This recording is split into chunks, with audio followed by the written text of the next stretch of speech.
नमस्कार, तेरा क्या होगा इकबाल पार्ट 20 में, पार्ट 20 में मैं लावनी विनीत आप सभी का बहुत बहुत स्वागत कर रही हूं। बीते 19 दिनों से लगातार हमने इस काले कारोबारी के कच्चे चिट्टे के खिलाफ, काले कारनामे के खिलाफ एक मुहिम छेड़ रखी है। धीरे धीरे हमारी मुहिम का एक बड़ा असर भी होता हुआ नजर आ रहा है और अब ये बात साबित हो रही है धीरे धीरे कि हमने जितनी भी बातें हाजी इकबाल के काले कारनामों से जुड़ी हुई आपके सामने इन बीते 19 दिनों में रखी है, उन पर सरकार और प्रशासन की तरफ से भी मुहर लग रही है। दरअसल आपको याद होगा सहारनपुर हिंसा, उस हिंसा से जुड़े हुए षड्यंत्रकारियों के बारे में हमने यानी सुदर्शन न्यूज चैनल का दावा अब धीरे धीरे सही लेकिन सच साबित हो रहा है। जिस तरीके से भीम आर्मी का इस्तेमाल करके हिंदू समाज को बांटने की साजिश रची गई, उसका बड़ा खुलासा सुदर्शन न्यूज ने पहले ही कर दिया था। हम आपको यहां पर एक बार फिर से याद दिला दें कि हमने अपनी 24 मई की एक्सक्लूसिव इन्वेस्टिगेटिव रिपोर्ट में तेरा क्या होगा इकबाल कार्यक्रम के दौरान आपको ये बताया था कि भीम आर्मी के कुछ नेताओं को क्या निर्देश दिए गए थे और दंगे के लिए उन्हें कैसे धनराशि मुहैया कराई गई थी। सुदर्शन न्यूज ने आपके सामने उस जानकारी को भी रखा था जिसमें हमने ये दावा किया था कि खनन माफिया हाजी इकबाल ने ही दंगे की साजिश को अमली जामा पहनाने के लिए जरूरी धनराशि मुहैया कराई थी और किस तरीके से इसके गुर्गे सहारनपुर के शांत माहौल को अशांत करने के लिए पहुंचे थे। देखिए, हम आपको एक बार फिर से इस रिपोर्ट के जरिए दिखाते हैं।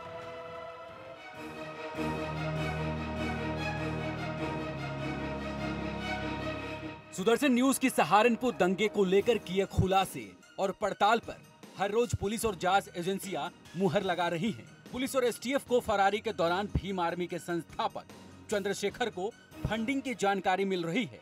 वो जातीय हिंसा फैलाने के लिए भीम आर्मी के मुखिया चंद्रशेखर को करीब 3 दर्जन लोगों ने फंडिंग किया था। 9 मई को सहारनपुर में एक साथ 8 जगहों पर और एक समय पर सुनियोजित दंगा कराने के बाद चंद्रशेखर फंड करने वालों की नजर में हीरो बन गया। इसके बाद उसे भारी मात्रा में नगद की भी फंडिंग की गई।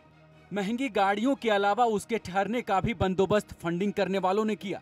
पुलिस को 2 पुराने खाते, एक सहारनपुर और दूसरा हरिद्वार में भी मिले। पुलिस और एसटीएफ इन खातों के लेन देन की पड़ताल कर रही है। गिरफ्तारी के बाद एसटीएफ को जानकारी मिली है कि चंद्रशेखर का एक खाता सिंडिकेट बैंक में है, वहीं दूसरा किसी और बैंक में भी है। एक खाता उसके स्कूल के नाम से संचालित है। यह भी जानकारी मिली है कि संगठन के नाम पर उसको मदद मिली है, लेकिन कितना मदद मिली है, वो किसने दी है और कब दी है, बैंक खातों में कितना लेन देन हुआ है, इसकी जानकारी भी शनिवार तक सामने आ जाएगी। बैंक से एसटीएफ ने संपर्क साध लिया है। पुलिस सूत्रों के मुताबिक चंद्रशेखर की मदद करने में कांग्रेस नेता की भूमिका की भी पड़ताल हो रही है और इस नेता की गतिविधियों की जाँच करा रही है। जानकारी के मुताबिक चंद्रशेखर को फरारी के दौरान मदद करने और संरक्षण देने वाले लोगों को पुलिस ने चिन्हित करने का काम शुरू कर दिया। 4 स्टेट के लोगों के बारे में सूची तैयार की जा रही है। उसके बाद उनके खिलाफ कार्रवाई शुरू की जाएगी। इसके साथ ही पुलिस और एसटीएफ इस बात का भी पता कर रही है कि जो 2 मोबाइल और उसके सिम चंद्रशेखर के पास से मिले हैं वो किसके हैं, उन्हें किसने मुहैया कराए। पुलिस का मानना है कि अब सिम बिना आधार कार्ड के नहीं मिलते। किसके आधार कार्ड पर सिम को दिया गया, कितने लोगों से कितनी कितनी लंबी बातें हुई, मिले मोबाइलों में पहले कौन कौन से सिम चले थे, उन सिमों से कौन कौन और किन से बात करते थे, इससे पूरा नेटवर्क का खुलासा हो जाएगा। पुलिस ने प्लान तैयार किया है कि भीम आर्मी के अन्य 3 मुख्य पदाधिकारी और चंद्रशेखर के खास विनय रंजन, कमल वालिया और मंजीत को गिरफ्तार करने के लिए रावण का ही सहारा लिया जाएगा। तीनों के खिलाफ कोर्ट से गैर जमानती वारंट जारी है। तीनों पर 12-12 हजार रुपए का इनाम है। देखिए, आज सुबह हमारी यूपी एसटीएफ की टीम और जनपद की क्राइम ब्रांच टीम के ज्वाइंट ऑपरेशन के द्वारा चंद्रशेखर को डलहौजी से गिरफ्तार किया गया है। उसे आज यहां जनपद में लाकर मजिस्ट्रेट के समक्ष प्रस्तुत कर जेल भेज दिया गया। 14 दिन की जो है जुडिशियल कस्टडी मिली है और उसे 14 दिन के लिए जेल भेज दिया।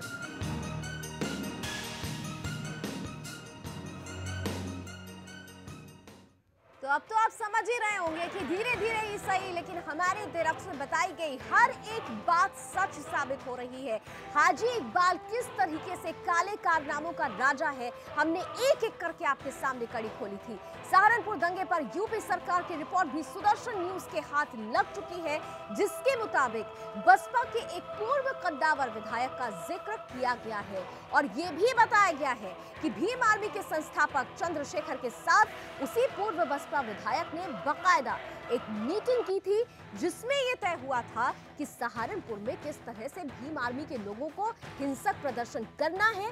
रिपोर्ट के मुताबिक रविंद्र उर्फ मोलू का भी जिक्र है। हालांकि ये सोचने वाली बात है कि सरकारी रिपोर्ट में उस खुफिया रिपोर्ट पर चुप्पी साध ली गई है, जिसमें सहारनपुर के स्थानीय अल्पसंख्यक कद्दावर बसपा नेता का जिक्र है, जिसने भीमसेना को फंडिंग की, जबकि सुदर्शन न्यूज उस शख्स के नाम का खुलासा पहले ही कर चुका है और वो शख्स कोई और नहीं, वो शख्स है हाजी इकबाल। देखिए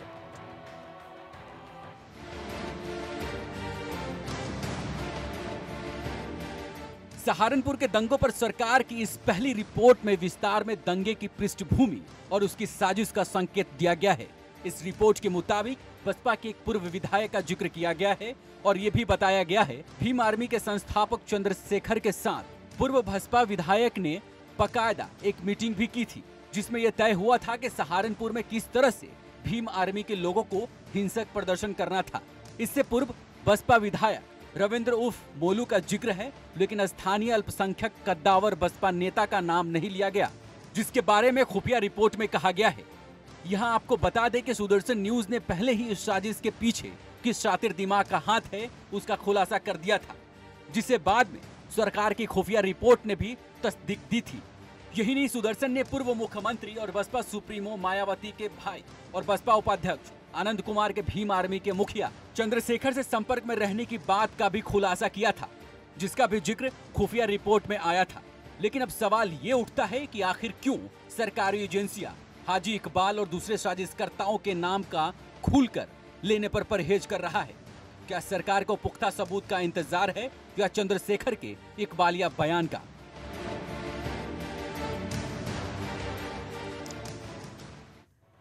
तो इस रिपोर्ट में भले ही उस शख्स का जिक्र नहीं हो जिसने सहारनपुर दंगे की आग में घी डालने का काम किया, लेकिन सुदर्शन न्यूज लगातार आपको उस शख्स के बारे में भी बता रहा है।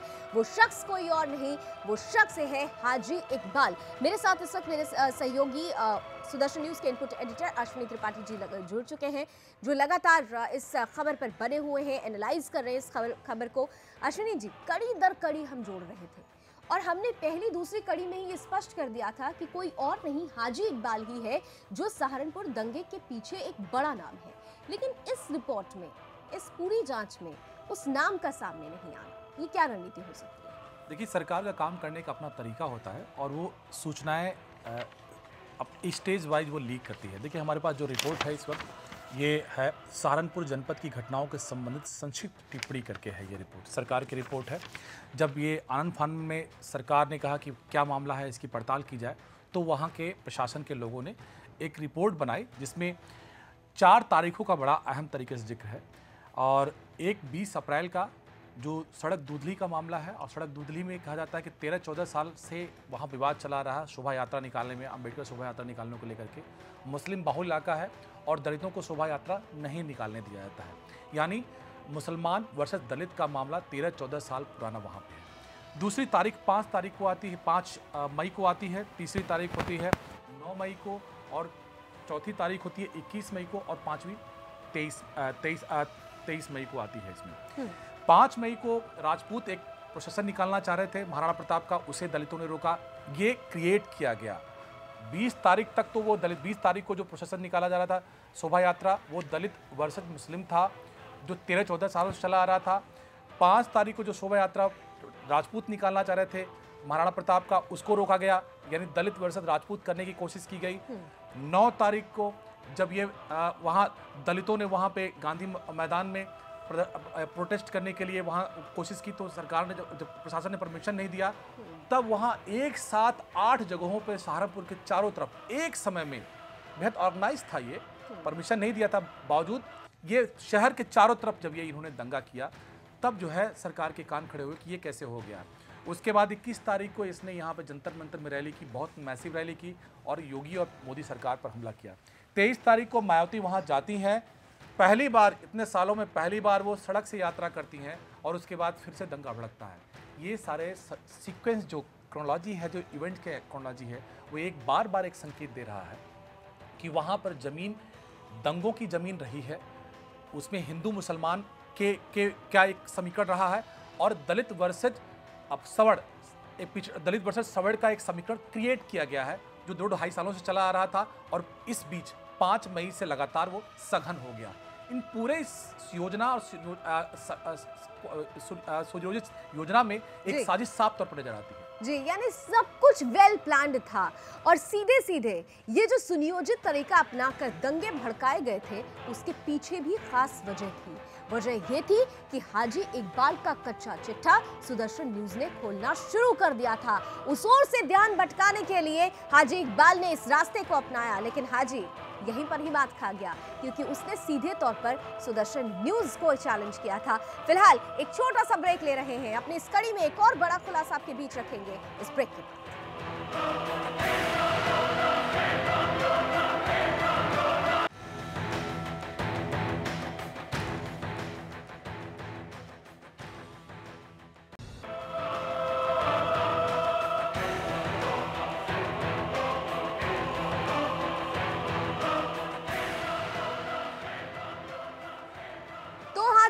से जुड़े हुए तमाम कच्चे चिट्ठे एक एक करके खुल रहे हैं, एक एक करके उन बातों पर मुहर लग रही है जिसे सुदर्शन न्यूज बीते 19 दिनों से आपके बीच रख रहा है। और इस मुहिम को हम फिर कह रहे हैं, इस मुहिम को हम तब तक जारी रखेंगे जब तक हाजी इकबाल को उसके किए की सजा नहीं मिल जाती है। बहरहाल अब सीधे तौर पर यह स्पष्ट हो रहा है कि सहारनपुर दंगे में हाजी इकबाल का हाथ था। हाजी इकबाल ने ही भीम आर्मी को फंडिंग की थी, लेकिन जो रिपोर्ट है उस रिपोर्ट में हाजी इकबाल के नाम का जिक्र नहीं है। मेरे साथ हमारे स्पेशल कॉरेस्पॉन्डेंट राकेश पंडित इस वक्त जुड़ चुके हैं जो लगातार इस खबर पर बने हुए हैं। राकेश, रिपोर्ट हमारी ही खबर को पूरी तरह से मुहर लगा रही है, लेकिन इस रिपोर्ट में हाजी इकबाल का नाम नहीं लिया जा रहा है, क्या वजह देख पा रहे हैं? देखिए, जो जांच एजेंसियों की जो रिपोर्ट सामने आई थी उसमें 6 लोगों के नाम थे और उसमें ये जिक्र था कि एक अल्पसंख्यक समुदाय के एक कद्दावर नेता ने इनको सपोर्ट किया था। तो साफ तौर पर सहारनपुर के अंदर अल्पसंख्यक समुदाय का जो सबसे कद्दावर नेता है वो हाजी इकबाल ही है और हमने इसका सबसे पहले खुलासा किया था कि पूरे दंगे का मास्टरमाइंड वही है, लेकिन अभी तक उसका नाम खुलकर सामने नहीं आ पा रहा है। इस सिलसिले में हमारी बात लगातार जारी है प्रशासनिक अधिकारियों से कि आखिर इसका नाम सामने क्यों नहीं लाया जा रहा है। रावण जो है वो अरेस्ट हो चुका है, उसके और साथी अरेस्ट हो चुके हैं और अब तो साफ तौर पर वहाँ पे अल्पसंख्यक समुदाय का जो दूसरा नेता है एक इमरान मसूद, वो भी खुलकर सामने आ चुका है। चंद्रशेखर के सपोर्ट में उसने बाकायदा ज्वाइंट पीसी की थी उसके परिजनों के साथ, लेकिन अभी तक हाजी इकबाल का नाम सामने नहीं आना, ये बड़ी असमंजस की स्थिति है। राकेश, आप क्योंकि सहारनपुर में लगातार बने रहे और लगातार आपकी नजर इस खबर पर है, अब जब रिपोर्ट सामने आ रही है और ऐसा कहा जा रहा है कि एक कद्दावर नेता है, हाजी इकबाल की तरफ संकेत तो हो रहा है, ऐसे में सहारनपुर से क्या सुगबुगाहट मिल रही है? ऐसे में वहां उसके गुर्गों के बीच में क्या सुगबुगाहट मिल रही है? देखिए, दबी जुबान में जो यहाँ की जनता है वो इस बात को मानती है कि हाँ इसने ये दंगा कराया है। इसके अलावा यहाँ के जो विधायक हैं नरेश सैनी, उन्होंने भी सुदर्शन न्यूज से बातचीत में इस बात को स्वीकार किया है कि इसने दंगा कराया होगा। और जो इसके गुर्गे हैं, इस वक्त आप ये मानकर चले कि सुदर्शन न्यूज ने जिस तरह से इनकी परत दर परत उधेड़नी शुरू की है, इनके गुर्गों में हड़कंप मचा हुआ है। वो लोग जो इकबाल के इशारों पे काम करते थे, जो इकबाल की काली कमाई में बराबर के हिस्सेदार हैं या फिर इकबाल ने उनके नाम पर बेनामी संपत्तियां खरीद रखी हैं, उन लोगों में हड़कंप मचा हुआ है। उनको ये यकीन है कि अगर जांच हुई और खुला मामला तो सारे फंसेंगे एक साथ। इस वजह से सुदर्शन न्यूज को लेकर यहाँ पर काफी जो है चर्चाएं गर्म है। जी, अगर खुलासा हुआ तो सब फंसेंगे और सुदर्शन न्यूज सीधे तौर पर खुलासे करता रहेगा और हम इस बात की गारंटी देते हैं कि हमारी तरफ से दिखाई गई हर एक रिपोर्ट धीरे धीरे ही सही लेकिन सच साबित हो रही है और आगे भी होती रहेगी। रजत मिश्रा लखनऊ से मेरे संवाददाता इस वक्त सुदर्शन न्यूज संवाददाता जुड़ चुके हैं। रजत, रिपोर्ट सामने आ चुकी है, सरकार अब इस दंगे को लेकर, सहारनपुर दंगे को लेकर किस तरीके से आगे की रणनीति बनाती हुई नजर आ रही है, क्या कुछ आप देख पा रहे हैं इस पूरे प्रकरण में? तो देखिए आपने जो 13 सदस्यों की एसआईटी कमेटी है वो इस पूरे मामले की लगातार जांच कर रही है और जिस तरीके की इन्वेस्टिगेटिव रिपोर्टिंग सुदर्शन न्यूज ने की है उससे कहीं ना कहीं जो स्टेट का प्रशासन है, जो उत्तर प्रदेश सरकार का जो प्रशासन है वो भी कहीं ना कहीं हैरत में पड़ा हुआ है कि किस तरीके की जो खुफिया जानकारी हम लोग को मिल रही है और जिस तरीके के दावे हम लोगों ने किए हैं वो लगातार एक के बाद एक सही साबित होते जा रहे हैं। भीम आर्मी को फंडिंग को लेकर सबसे पहले सुदर्शन न्यूज ने इस बात पर खुलासा किया था कि इसके पीछे हाजी इकबाल का हाथ है और वही बात कहीं ना कहीं दबी जुबान में सबके सामने आती जा रही है। जिस तरीके से एक अल्पसंख्यक समुदाय के बड़े नेता के, बसपा के बड़े नेता का जिक्र बार बार सामने आ रहा है, तो वो कोई और नहीं, वो हाजी इकबाल ही है। और इस बात का नाम, हालांकि भले इसका नाम सामने नहीं रखा जा रहा है, साफ तौर पर उसका नाम नहीं लिया जा रहा है रिपोर्ट्स में और जांचें जो की जा रही हैं उनमें नाम इसका सामने नहीं आ रहा है, लेकिन एक तरीके से इशारा जरूर हो रहा है कि ये व्यक्ति हाजी इकबाल है। और जिस तरीके से लगातार जांचें की जा रही हैं और जिस तरीके से शिकंजा कसा जा रहा है, उधर जो इन्वेस्टिगेटिव रिपोर्टिंग हो रही है, साथ ही साथ जो जांच आयोग है वो अपनी जो जांच कर रहा है, उसके बाद जो हाजी इकबाल के ऊपर शिकंजा कसा जा रहा है, उससे उम्मीद जरूर ये है कि हाजी इकबाल अभी नहीं तो थोड़े दिन बाद ही सही, लेकिन कानून के शिकंजे में जरूर फंसेगा। रजत, एक पॉइंट मैं आपसे जरूर यहाँ जानना चाहूंगी, अब जबकि ये क्लियर हो चुका है कि एक ऐसा विधायक था, एक ऐसा नेता था जो इस पूरे दंगे के लिए फंडिंग कर रहा था, भले ही नाम नहीं आ रहा हो, लेकिन स्पष्ट है कि वो कौन है, हाजी इकबाल है। क्या अभी हाजी इकबाल को लेकर, उसकी संपत्ति को लेकर, उसकी गिरफ्तारी को लेकर ऐसी कोई चर्चा, ऐसी कोई जानकारी अब तक पहुंच रही हो? देखिए, हाजी इकबाल की गिरफ्तारी को लेकर कई बार से संशय बना हुआ है, काफी लंबे समय से संशय बना हुआ है कि हाजी इकबाल आखिरकार गिरफ्तार कब होगा, क्योंकि मुख्यमंत्री योगी आदित्यनाथ तक भी इस बात की जानकारी पहुंच चुकी है। लगातार जितनी भी जांचें हुई हैं उनमें भी हाजी इकबाल का नाम जरूर सामने आ रहा है, साफ तौर पर सामने ना लिया जाए लेकिन खुफिया तौर पर हाजी इकबाल का नाम पूरी तरीके से सामने आ रहा है। योगी आदित्यनाथ के पास भी इस बात की जानकारी जरूर है। अब इंतजार योगी आदित्यनाथ के एक्शन का है, योगी आदित्यनाथ आखिरकार इस मामले में कब एक्शन लेंगे और कब सीधे तौर पर, क्योंकि पिछले 10 सालों से जिस तरीके का साम्राज्य हाजी इकबाल ने अपने पैसे के दम पे बनाया हुआ था, उस साम्राज्य का ही कहीं ना कहीं जो बचा कुचा हिस्सा है वो हाजी इकबाल इस समय खा रहा है और उसी के चलते जो प्रशासन है वो उसका नाम सीधे तौर पर लेने की कोशिश, हिम्मत नहीं कर पा रहा है, क्योंकि जिस तरीके से अपने आप को बचाने के लिए, इस पूरे मसले से बचाने के लिए सहारनपुर को जाति हिंसा के अंदर धकेला था हाजी इकबाल ने, उसके बाद कहीं ना कहीं प्रशासन भी बैकफुट पे आया और उसी का फायदा कहीं ना कहीं हाजी इकबाल उठा रहा है और उसी के दम पर हाजी इकबाल बोल रहा है। लेकिन शायद हाजी इकबाल ये भूल गया था कि अब वो ऐसे लोगों से सीधे तौर पर संपर्क में आने वाला है जो उसकी बखिया उधेड़ कर रख देंगे। मैं अश्विनी त्रिपाठी जी के पास आऊं, उससे पहले मैं राकेश पंडित से एक बहुत महत्वपूर्ण सवाल करूंगी। राकेश, अब इतनी ज्यादा कड़ी दर कड़ी हम जिस तरीके से हाजी इकबाल का कच्चा चिट्ठा खोल रहे हैं, क्या अब भी अवैध खनन जारी है या उस पर लगाम लगी है? देखिए, अभी भी सहारनपुर के कई ऐसे इलाके हैं लावनी जहां पर स्टोन क्रशर्स चल रहे हैं और जहां पर चोरी छिपे अवैध खनन चल रहा है। जैसा कि हमने अभी खुलासा किया था डूडू माजरा गांव का, जो बेहद तहसील में पड़ता है, वहां पर गांव के लोगों ने बकायदा हमें आकर हमारे कैमरे पे ये कहा था कि ये सबनम स्टोन क्रशर है जिसका मालिक था सगीर अहमद, जो कि हाजी इकबाल का बहुत खास दुर्गा माना जाता है, उस पर अभी भी जो है माइनिंग चल रही है, वहां पर अभी रेत और बजरी का काम चल रहा है।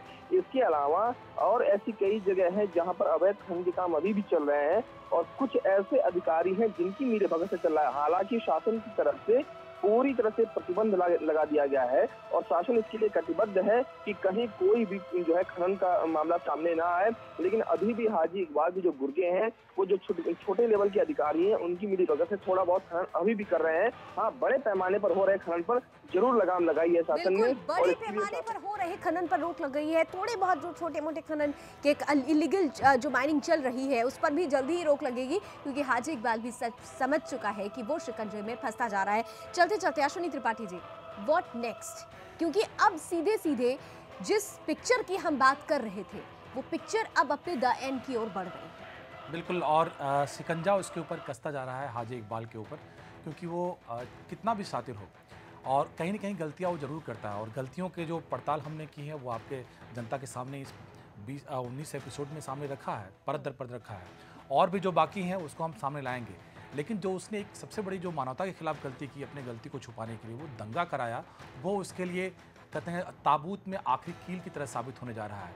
और ये क्योंकि ये पूरे ही समाज के लिए, भारतीय समाज के लिए बेहद खतरनाक मोड़ कह सकते हैं इसको, कि जातीय दंगा कराना और दंगे से राजनीतिक लाभ लेना ये एक नासूर है, जिसके लिए पूरी व्यवस्था जो है वो उसको जाएगी। और चूंकि योगी सरकार अभी आई है, बीजेपी की नई सरकार आई है, वो बिल्कुल अफोर्ड नहीं कर सकती ऐसे कवायद, ऐसे कोशिश को और ऐसे साजिशों को। तो निश्चित रूप में कार्रवाई तो होनी है। बिल्कुल, कार्रवाई तो होकर ही रहेगी और कार्रवाई होनी ही चाहिए, क्योंकि इस शख्स ने, हाजी इकबाल ने, न केवल इंसानियत के साथ खिलवाड़ किया बल्कि प्रकृति के साथ भी खिलवाड़ किया।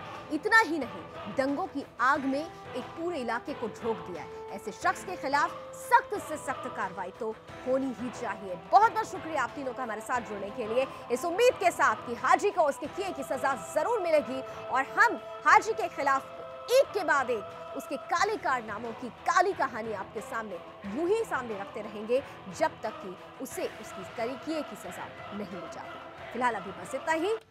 जय।